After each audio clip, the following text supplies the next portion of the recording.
ఎన్నో ఇయర్స్ తర్వాత హస్తినాపూర్లో సరైన రాజును పెట్టే ఛాన్స్ వచ్చింది. ఎందుకంటే పాండవులే ద్రౌపదిని ఓడించారు. కాబట్టి యుధిష్ఠిరుడికే పట్టాభిషేకం జరగాలి. మరి దుర్యోధనుడు మాత్రం ఊరుకుంటాడా? వాళ్ళ నాన్నను ఒప్పించడానికి ట్రై చేస్తాడు. తనని రాజును చేయకపోతే హస్తినాపురి మీద దాడి చేస్తాను, అప్పుడు మీరే మీ కొడుక్కి ఆపోజిట్గా యుద్ధం చేయాల్సి వస్తుంది అని బెదిరిస్తాడు. కానీ తెలివిగా అర్జునుడు ధృతరాష్ట్రుడికి రాజు యొక్క కర్తవ్యాన్ని గుర్తు చేస్తాడు.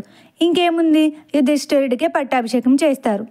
ఇంక దుర్యోధనుడు వాళ్ళ సోదరులు కర్ణుడితో కలిసి యుద్ధం కోసం రెడీ అయిపోయి ఆయుధాలతో సభకి వచ్చేస్తారు. ట్విస్ట్ ఏంటంటే ఏం చేయకుండా దుర్యోధనుడు సరెండర్ అయిపోతాడు. దీని వెనుక చాలా పెద్ద ప్లాన్ ఉంది, అది త్వరలో తెలుసుకుందాం. భీష్ముడు మాత్రం ఫుల్ హ్యాపీగా గంగాదేవి దగ్గరికి వెళ్ళి హస్తినాపూర్లో ధర్మస్థాపన జరిగింది, ఇంకా నేను చేయాల్సినవి కూడా అయిపోయాయి, సో మోక్షదారిలో వెళ్ళిపోతా అంటాడు. గంగాదేవి ఇలా అంటది, అసలైన సంఘర్షణలు ఇప్పుడే స్టార్ట్ అవుతాయి పుత్ర. అలానే ఒకరు వస్తారు, అతని వల్ల నీతో పాటు లోకమంతా జ్ఞానబోధ జరుగుతుంది అని. మరి ఆ స్పెషల్ పర్సన్ ఎవరో అర్థమైందా? తన ఎంట్రీ కోసం ఫాలో ఫర్ నెక్స్ట్ పార్ట్.